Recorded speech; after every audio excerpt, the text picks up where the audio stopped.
Salut Pierre. Salut Marc. Je suis ravi de te retrouver. On va continuer à parler des cétacés. Et aujourd'hui, on parle d'un des cétacés les plus célèbres. Il est tout blanc, il chante comme un canari, il a 1000 particularités intéressantes. Pierre, on va commencer par son nom. Pour le coup, c'est le même dans toutes les langues. Il s'appelle le beluga. D'où vient ce nom ? Alors du russe, belou, c'est blanc en russe, bieli, la Biélorussie, la Russie blanche. Donc beluga, c'est celui qui est tout blanc. Et il me semble même que en russe, ça veut dire plus exactement blanchette. Et il y a quelque chose d'affectueux dans blanchette. Blanchette. Cette chevrette s'appelle Blanchette ? C'est un très grand odontocète, on va dire abusivement dauphin, bien qu'il n'ait pas ce rostre typique des dauphins. Pour le coup, il a plus une tête de marsouin, mais tout ça, c'est pas très important. Ce qui me paraît peut-être plus important, c'est de le situer tout de suite pour dire qu'il est dans une famille qui s'appelle ironiquement les monodontidés. Ça veut dire les une seule dent. Et son cousin le plus proche, c'est le narval, qui fera aussi l'objet d'un épisode. Pierre, qu'est-ce que tu nous expliques dans ton livre ? J'ai bien reconnu ton esprit de subtilité parce que tu as été relevé que son nom scientifique, qui est Delphinapterus leucas, nous racontait une information précieuse sur l'endroit où il vit. Oui, nous répète qu'il est blanc, leucas de leucos blanc, et puis il nous dit qu'il ressemble à un dauphin, mais il est aptère, c'est-à-dire sans aileron. Il n'a pas d'aileron, le narval n'en a pas non plus, pour une raison au final qui est très pratique, c'est que ces deux espèces vivent autour de l'Arctique, dans les eaux qui sont souvent glacées, et on pense que au fil de l'évolution, ces deux-là ont perdu leur aileron pour non seulement ne pas l'abîmer, parce qu'il y a souvent de la glace et des blocs de glace au-dessus d'eux, mais surtout deuxièmement, parce qu'il arrive qu'ils doivent briser une fine pellicule de glace pour pouvoir respirer. Et donc ils le cassent d'un coup de dos et un aileron les gênerait. Et on pense que c'est pour ça que le narval comme le beluga n'ont plus d'aileron. C'est ça. Du moins, une mutation a fait apparaître de tels animaux sans aileron et la sélection naturelle les a fait se développer plus que les autres. Pierre, il y a une multitude de pépites qu'on n'avait pas eu le temps de raconter dans la série sur les cétacés qu'on avait faite dans Baleines sous gravillon avec Charlotte Esposito. Je renvoie tous les passionnés de cétacés à cette série. Mais j'ai 1000 pépites à te signaler, Pierre, notamment que les belugas ont un des chants les plus mélodieux. C'est pas pour rien qu'on le surnomme le canari des mers.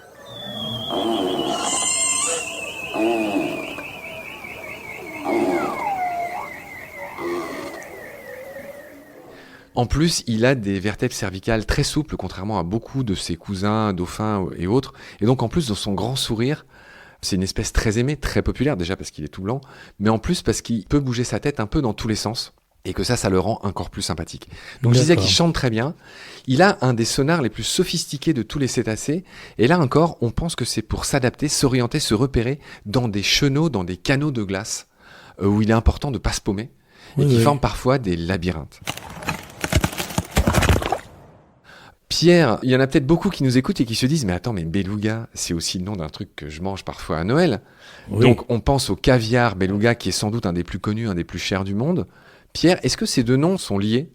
Oui, c'est un esturgeon évidemment le beluga, mais il se trouve, alors j'ai regardé très à fond l'origine, il a le ventre blanc, il y a aussi la chair blanche, et donc c'est toujours la blancheur, mais évidemment c'est pas la blancheur absolue de son homonyme cétacé, mais il a le ventre blanc et la chair blanche. C'est évidemment plus spectaculaire ce mot beluga pour lui, parce que le caviar, lui, n'est pas blanc. Allez Pierre, quelques mots de plus pour mieux connaître le beluga. Le mâle est plus grand que la femelle, contrairement au rorqual bleu par exemple. Oui, c'est une exception alors dans les baleines. Ouais, les mâles peuvent dépasser facilement les 5 mètres. Ils peuvent vivre 70 ans.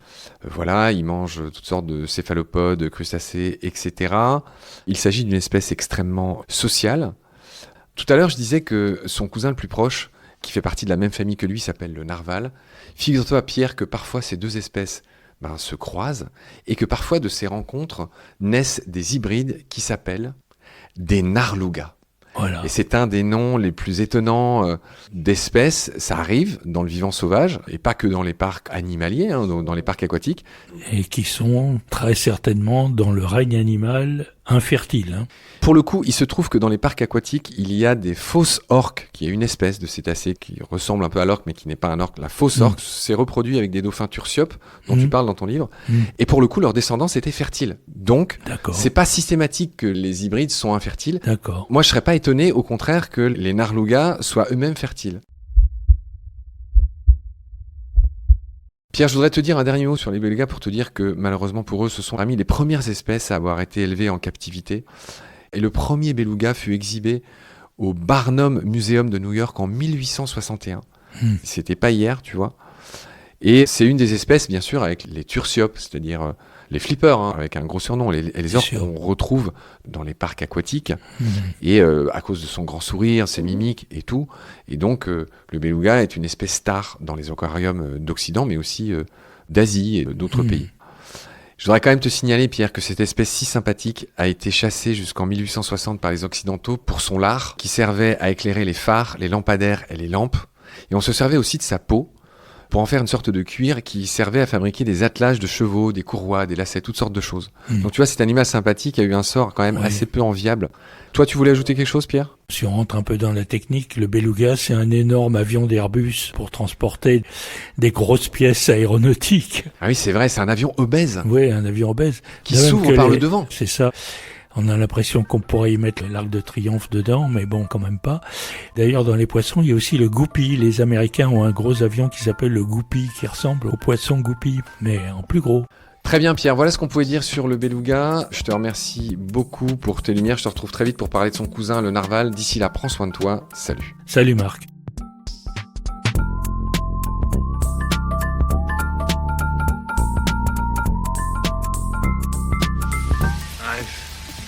Seen things you people wouldn't believe.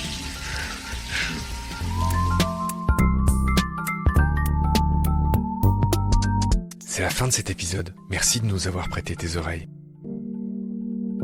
Pour continuer, nous avons besoin d'un petit coup de main. Tu peux laisser des étoiles et surtout un avis sur Apple Podcast et sur Spotify.